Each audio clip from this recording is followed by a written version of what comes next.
നമ്മുടെ കുവൈറ്റിലെ മാർത്തോമ വിശ്വാസ സമൂഹം അല്പവേദനയിലൂടെയും അസ്വസ്ഥതകളിലൂടെയും കടന്നു പോകുമ്പോൾ നിങ്ങളോടൊപ്പം ആ വേദനയിൽ പങ്കുചേർന്ന് അതിന്റെ വസ്തുതകളെ മനസ്സിലാക്കി അത് നിങ്ങളെ ബോധ്യപ്പെടുത്തുവാൻ സഭയ്ക്ക് വേണ്ടി ഞാൻ ബാധ്യസ്ഥനാണ്. നമുക്കറിയാം, ചെറിയൊരാരംഭം ഇത്രത്തോളം വളർന്ന് പല ഇടവുകളായി തീരുവാൻ തക്കവണ്ണം ദൈവം നമ്മെ തുറച്ചു. നാം എക്കാലവും ഇവിടെ പരദേശികളാണ്. വന്നു പാർക്കുകയും മടങ്ങിപ്പോകുവാൻ നിർബന്ധിതരാകുമ്പോൾ പോവുകയും ചെയ്യുന്നവരാണ്. നാം എല്ലാവരും തന്നെ കേരളത്തിലും അല്ലെങ്കിൽ ഭാരതത്തിന്റെ ഏതെങ്കിലും ഭാഗത്തും സ്ഥിരതാമസമാക്കേണ്ടുന്നവരും ആക്കിയിട്ടുള്ളവരുമാണ്. എന്നാൽ ഇവിടെ ആയിരിക്കുമ്പോൾ നമുക്ക് അർത്ഥവത്തായിട്ടുള്ള സഭാജീവിതവും പാസ്റ്ററൽ കെയറും ഉണ്ടാകുക എന്ന് പറയുന്നത് വളരെ ആവശ്യമാണ്. നമുക്ക് വളരെയേറെ ആളുകളുണ്ട് നാം അവകാശപ്പെടുമ്പോഴും അതിനെക്കുറിച്ചൊന്നും വളരെ കൃത്യമായ അംഗസംഖ്യയോ യൂണിറ്റുകളോ പറയാൻ കഴിയാത്ത വിധത്തിൽ ആളുകൾ വരുന്നു, ചേരുന്നു, പോകുന്നു, പിന്നെയും കുറെ പേര് വരുന്നു, പോകുന്നു.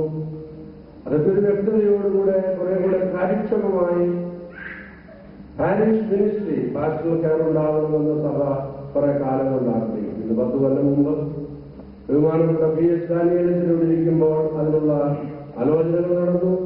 കമ്മിറ്റികൾ കൂടി, ഇടവക സംഘം കൂടി അസ്വസ്ഥമായ ഒരു സംഘർഷത്തിൽ കൂടെ അത് വേണ്ട എന്ന് വെക്കേണ്ടി വന്നു. എപ്പോഴും നമ്മുടെ മനസ്സിലുള്ളതാണ് എങ്ങനെയാണ് അർത്ഥവത്തായിട്ടുള്ള ആരാധനാ ജീവിതം നയിക്കുന്നത്. വന്നു പാർക്കുന്ന എല്ലാവർക്കും എങ്ങനെയാണ് ശുശ്രൂഷകൾ എത്തിച്ചു കൊടുക്കുന്നത്. ഇവിടെയുള്ള എല്ലാവരും സുഖ സമൃദ്ധിയിലാണെന്ന് നാം ധരിക്കുന്നത് തെറ്റാണ്. വേദനയോടുകൂടി ജീവിക്കുന്ന ആളുകൾ, ചെറിയ ചെറിയ ശമ്പളം കൊണ്ട് ജീവിക്കുന്നവർ, അവർക്ക് അവരുടെ വേദനയുടെ നടുവിൽ സഭ സംഗതമായിരിക്കുമ്പോൾ മാത്രമേ സഭ സഭയായിരിക്കും. അങ്ങനെ ചിന്തിച്ചു. 2009 ജൂൺ മാസം 3-ാം തീയതി കൂടി എപ്പിസ്കോപ്പൽസിനുടെ കുവൈറ്റ് ഇടവകയെ കുറിച്ച് ചർച്ച ചെയ്തു. അപ്പോൾ ആ ചർച്ചയുടെ അംശമായിട്ട് ഒരു റെസൊല്യൂഷൻ ഉണ്ടായി. എന്തെന്ന് ചോദിച്ചാൽ, ഒരച്ഛന്റെ സ്ഥാനത്ത് രണ്ടാമതൊരച്ഛനെ അയച്ചു, മൂന്നാമതൊരച്ഛനെ അയച്ചു. അതെന്തിനു വേണ്ടി അങ്ങനെ അയച്ചത്? നിങ്ങൾക്ക് പ്രിവിലേജായി 3 അച്ഛന്മാരുടെ ഒരു ഫംഗ്ഷനെ ഒന്ന് സംബന്ധിക്കാനായിട്ട് 3 ഇരട്ടി മിനിസ്ട്രി വർദ്ധിപ്പിക്കണം എന്ന് കരുതിക്കൊണ്ടാണ്. ഞാനിന്ന് ശുശ്രൂഷ ചെയ്യുന്ന മുംബൈ, ഡൽഹി, പ്രകാശത്തിൽ ദൂരെയുള്ള 2, 3, 4 ഇടവുകൾ നോക്കുന്ന അച്ഛന്മാരുടെ ബഹുദൂരം ട്രെയിനിൽ യാത്ര ചെയ്യും. അച്ഛന്മാരുടെ ഷോർട്ടേജ് നടക്കുന്നത് അതെല്ലാം ഉണ്ടായിരിക്കെ എന്തുകൊണ്ടാണ് ഈ കുവൈറ്റിൽ 3ാമത് അച്ഛനെ വിട്ടത്, 2ാമത് അച്ഛനെ വിട്ടത്? കൂടുതൽ ശുശ്രൂഷ, കൂടുതൽ ആളുകൾ ലഭിക്കണം. എന്നാൽ ഇരട്ടിപ്പാണ്. നിങ്ങളൊരാൾക്ക് സുഖമില്ല എന്ന് കേട്ടാൽ ഒരച്ഛനാണ് അത്രയും പെട്ടെന്ന് ഓടി വന്ന് നിങ്ങളെ ആശ്വസിപ്പിച്ച് പ്രാർത്ഥിപ്പിക്കുന്നതാണ്. 3 പേരും കൂടെ വന്നാലും പ്രയോജനം ഒന്ന് തന്നെയാണ്. എന്നാൽ നമ്മൾ ഉദ്ദേശിക്കുന്നത് ഈ 3 പേരും 3 ഭവനങ്ങളിൽ വേദനയിൽ, സന്തോഷത്തിൽ, സന്താപത്തിൽ ചെന്ന് ചേരണം. എന്നാൽ നമ്മുടെയൊക്കെ ഒരു നടപടിക്രമത്തിൽ എല്ലാവരും ഉണ്ടായിരിക്കണം. നിങ്ങളും ചടിക്കും, അച്ഛന്മാർക്കും ചിലപ്പോൾ അതിന് ആഗ്രഹമുണ്ടോ എന്ന് എനിക്കറിയാം. അതുകൊണ്ട് നമ്മൾ ഉദ്ദേശിച്ച ഫലമൊന്നും ഉണ്ടായില്ല. അതുകൊണ്ട് തന്നെ അന്നത്തെ ജൂൺ 6-ാം തീയതി 2009 സിനഡ് പറഞ്ഞു, നമുക്കിത് 3 സ്വതന്ത്ര സോണുകളാകാം. അങ്ങനെ തീരുമാനിച്ചു. അതിന് പ്രകാരം അന്നത്തെ 3 അച്ഛന്മാരെ വിവരമറിയിച്ചു. അവരോട് പറഞ്ഞു, നിങ്ങൾ 3ആയിട്ട് അത് കാർവ് ചെയ്ത് സൗകര്യപ്രദമായ വിധത്തിൽ ആ ലോജിസ്റ്റിക് വർക്കൗട്ട് ചെയ്ത് പ്രാർത്ഥനാ കൂട്ടങ്ങളെ ക്രോഡീകരിച്ച് 3 സോണുകളാക്കി തിരിച്ചയക്കുന്നത്. അവരത് ഭംഗിയായി ആ ജോലി നിർവഹിച്ചു. അതിന്റെ ഫലമായിട്ട് 2009 നവംബർ 20-ാം തീയതി നമ്മുടെ പാരീസിൽ, അന്ന് ഞാനാണ് വന്ന് ആ ശുശ്രൂഷകൾക്ക് നേതൃത്വം നൽകിയത്. ആ ശുശ്രൂഷയുടെ മധ്യേ ഏറ്റവും കൂടുതൽ ആളുകൾ സംബന്ധിക്കുന്ന ആ ദിനത്തിൽ കുർബാനയുടെ 1-ാം ഭാഗം കഴിഞ്ഞ് വികാരി തോമസ് വർഗീസ് അച്ഛനോട് ഞാൻ പറഞ്ഞു, മെത്രാപ്പൊലീത്തത്തിനുടെ കൽപ്പന, അനന്തരം എപ്പിസ്കോപ്പ തിരുമേനിയുടെ അനുബന്ധ കൽപ്പന വായിക്കാൻ പറഞ്ഞു. വായിച്ചു. എല്ലാവരും കേട്ടു. ഈ സോണൽ ക്രമീകരണത്തെ കുറിച്ച് എല്ലാവരും വായിച്ചു. ഭംഗിയായിട്ട് ആ കാര്യങ്ങൾ കലാശിച്ച് ഞാൻ പറയുന്നു. എന്നാൽ ആ കൽപ്പനയിൽ ചില ഓവർലാപ്പിംഗ് ഉണ്ട്. കാരണം ചില ക്രമീകരണങ്ങൾ, പ്രാർത്ഥനാ കൂട്ടങ്ങൾ ഓവർലാപ്പിംഗ് വന്നതുകൊണ്ട് അത് തിരുവേദി വീണ്ടും പരിശോധിച്ച് ജനുവരി മാസം 14-ാം തീയതി പഴയ കൽപ്പന പിൻവലിച്ച് അപ് ടു ഡേറ്റ് ആയിട്ട് ആ പുതിയ കൽപ്പന വായിച്ചു. അത് വായിച്ചില്ലെന്നൊക്കെ പറയുന്നുണ്ട്. വായിച്ചില്ലെങ്കിലും വായിച്ചാലും അതിന്റെ അന്തസത്ത, അതിന്റെ സാരം 20/11/2009 എന്റെ സാന്നിധ്യത്തിൽ കുർബാനയുടെ മധ്യത്തിൽ എല്ലാവരും സന്നിഹിതരായി വായിച്ച വസ്തുതയാണ്.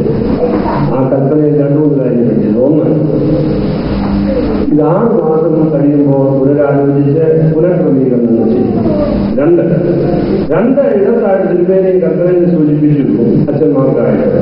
U limit yourself in your assigned region എന്ന് പറഞ്ഞാൽ ആ ഭാഗത്ത് വളരെ അടുത്ത ശുശ്രൂഷ കൊടുക്കാൻ, ഓടി നടന്ന ശുശ്രൂഷിക്കുക. കടലിൽ കായം കലക്കുക എന്ന് പറയുന്ന ഒരു ശൈലിയാണ്. അത് വേണ്ട, ഫോക്കസ്ഡായിട്ട് ശുശ്രൂഷകൾ ചെയ്യുക.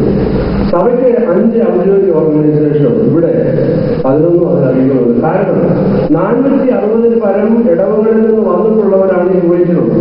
അവരെല്ലാം പറഞ്ഞ യൂത്ത് ലീഗിന്റെ നേതാക്കളായിരുന്നു, ഇടവകയിൽ പ്രവർത്തിച്ചവരാണ്, മറ്റോരോരോ തലങ്ങളിൽ ഗായക സംഘത്തിൽ ഇവരെല്ലാം നേതൃത്വത്തിലുള്ളവരാണ്. അതിന്റെ അസ്വസ്ഥതകൾ ഈ ഇടവകയുടെ നടത്തിപ്പിൽ കാലാകാലം ഉണ്ടായിട്ടുണ്ട്. ഒരു ഇടവകയിലെ ഒരു ഫയൽ ബോക്സ് ഫയലാണ് ഡയസിസിൽ സൂക്ഷിക്കുന്നത്. ഞാനാണിപ്പോൾ ഡയസിസിന്റെ ചുമതല. ഈ കുവൈറ്റ് ഇടവകയെ കുറിച്ച് ഉള്ള ഫയലുകൾ എന്റെ ഷെൽഫിൽ തെളിയിച്ചു. വെരി ഫ്രാങ്ക്ലി എന്ന് പറഞ്ഞാൽ അത്രമാത്രം എഴുത്തുകൂട്ടുകൾ, പരാതികൾ അയച്ച് ഫയലുകളുടെ എണ്ണം കൂട്ടിയെന്ന് പറഞ്ഞാൽ തൊഴിലത കാലാകാലങ്ങളിൽ നഷ്ടപ്പെട്ട് പ്രവർത്തിച്ചിരുന്ന ഇതെല്ലാം സഭ നോക്കിക്കൊണ്ട് പല കാര്യങ്ങൾ നോക്കിക്കൊണ്ടിരിക്കുകയാണ്. അതിന്റെ വെളിച്ചത്തിലാണ് ഈ ക്രമീകരണം ചെയ്തത്. 6 മാസം കഴിഞ്ഞ് പരിശോധിച്ച് പുനഃക്രമീകരണം ചെയ്യുന്നത് അതിന് 1 കൊല്ലം വെയിറ്റ് ചെയ്തു. 2010 ഡിസംബർ 3-4 സ്ഥലത്തൊന്നും കൂടിയ എപ്പിസ്കോപ്പസിന് ഈ കാര്യങ്ങളെല്ലാം വീണ്ടും മുതലാകുന്നത്. അപ്പോൾ അവിടെ തീരുമാനിച്ച് നമുക്ക് ഈ സോണൽ ക്രമീകരണം സ്വതന്ത്ര ഇടവകളാക്കി ഒരു ക്ലസ്റ്റർ സംവിധാനത്തിൽ ചേർക്കാം. ഒരു മോട്ടിൽ 3 കൂട്ടം ക്ലസ്റ്റർ. അതുകൊണ്ടാണ് ആ ക്രമീകരണത്തിൽ പറഞ്ഞത് ഒരു അഫക്ട്സ് ബോഡിയുണ്ട്. 3 ഇടവകളുടെയും വികാരിമാരും പ്രതീക്ഷം ചേർന്ന് 9 പേരടങ്ങിയ ഒരു സമിതി. ആ സമിതിയായിരിക്കും പൊതുകാര്യങ്ങളെല്ലാം ക്രമീകരിക്കുന്നത്. നമ്മുടെ ബിൽഡിംഗ് ഫണ്ട് ആ കമ്മിറ്റിയുടെ ചുമതലയിൽ കൊടുക്കും. നമ്മുടെ FBS ആ കമ്മിറ്റിയുടെ ചുമതലയിൽ കൊടുക്കും. പൊതുകാര്യങ്ങൾ ചെയ്യേണ്ടപ്പോൾ ആ കമ്മിറ്റിയിൽ കൂടെ ചെയ്യും. ഈ ക്ലസ്റ്റർ സംവിധാനമാണ്. ഒരു കുടുംബം 3 മാസം ഉണ്ടായിപ്പോയി. വീട് വെച്ച് പാർട്ടിക്കില്ല, അതിന്റെ വളർച്ച. 3 വീട് വെപ്പോഴും അവർ കോമൺ ഫൈലുകൾ അതിനാണ് ഈ അഫക്ട്സ് ബോഡി. അർത്ഥവത്തായിട്ടാണ് ചെയ്യുന്നത്. അതിനെ ചെയ്യുന്നതിന്റെ അധ്യക്ഷത ഓരോ വർഷവും ഒരു മുതൽപ്പിടി, ഒരു കണക്കെടുപ്പ് ഉണ്ടാവും. എല്ലാം ക്രമീകരണമാണ് ഇതിലാണ് ചെയ്യുന്നത്. അങ്ങനെ 5-ാം തീയതി 6-ാം തീയതി ലഭിക്കുന്നു. 6-ാം ചക്രം വായിക്കാൻ തുടങ്ങിയപ്പോൾ അത് തടസ്സപ്പെട്ടു. 80 കഴിഞ്ഞ് മാസവും മെത്രാപ്പൊലീത്തയുടെ കൽപ്പനാടെ അധികം ദുഃഖിതനാണ്. ആകട്ടെ അതിൽ വിചാരിച്ചു പതിവായി പള്ളിയിൽ പാർട്ടി ആളുകൾ ജനുവരി 1 എന്ന് പറയുന്നത് ഒരു ശുഭാരംഭം. പള്ളിയിൽ കുർബാനയുള്ള അത് താല്പര്യപൂർവ്വം വന്നപ്പോൾ ഇവിടെ കുർബാന നടത്താത്തതിൽ എല്ലാം തടസ്സപ്പെട്ടു കഴിഞ്ഞു. സെക്കൻഡ് ഒരുപാട് അറിയാം. അത് കഴിഞ്ഞ് ഒരാഴ്ച കഴിഞ്ഞപ്പോൾ ഈ മെത്രാപ്പൊലീത്തായ സഭയിൽ വെല്ലുവിളിച്ചുകൊണ്ടാവും ഒരു പാരലൽ സർവീസ്. 3 ഗൗരവതരമായിരിക്കുന്ന ഓഫൻസ്. നമ്മുടെ സീനിയേഴ്സ് എന്ന് പറയുന്നതിൽ അറിയാതെ ഇഷ്ടപ്പെടാതെ 21 പേർക്ക് ഇനി 6 പേർക്ക് എക്സ്പ്ലനേഷൻ ആവശ്യപ്പെട്ടു. മെത്രാപ്പൊലീത്ത എല്ലാം മറുപടി ഇങ്ങനെ സംഭവിച്ചിട്ടില്ല, ഞങ്ങളതിൽ പങ്കില്ല. ഒരു വാക്ക് സോറി എന്ന് പറയാൻ അവർ പറയാൻ കഴിയാത്തതായ നമ്മൾ എന്ത് പൈതൃകം, എന്ത് ആത്മീയ, എന്ത് ചരിത്രമാണെന്ന് പറയുന്നത്. അതിനുശേഷം എന്തെല്ലാം തെറ്റിദ്ധാരണാജനകമായ ശ്രമങ്ങൾ ഇത്രമാത്രം അവകാശപ്പെടുത്താവുന്ന വിധത്തിൽ 80 കഴിഞ്ഞ മെത്രാപ്പൊലീത്തായ എപ്പിസ്കോപ്പൽ സംഘത്തെ കുറിച്ച് പറയുന്നു. ഏതാനും പേരുടെ പ്രവൃത്തി നല്ലൊരു കാര്യം ഞാൻ പറയട്ടെ. മാർത്തോമസഭക്കാലത്തും ശിക്ഷണമുള്ള സഭയാണ്. ഈ പുരുഷ സഭയാണ്. പ്രതിസന്ധികൾ ഏറെ അഭിമുഖീകരിച്ച സഭയാണ്. സത്യം കേൾക്കുന്നതോ യുഗന്മാർത്തോമെന്ന ഏറെ മജിസ്ട്രേറ്റ് വേറെ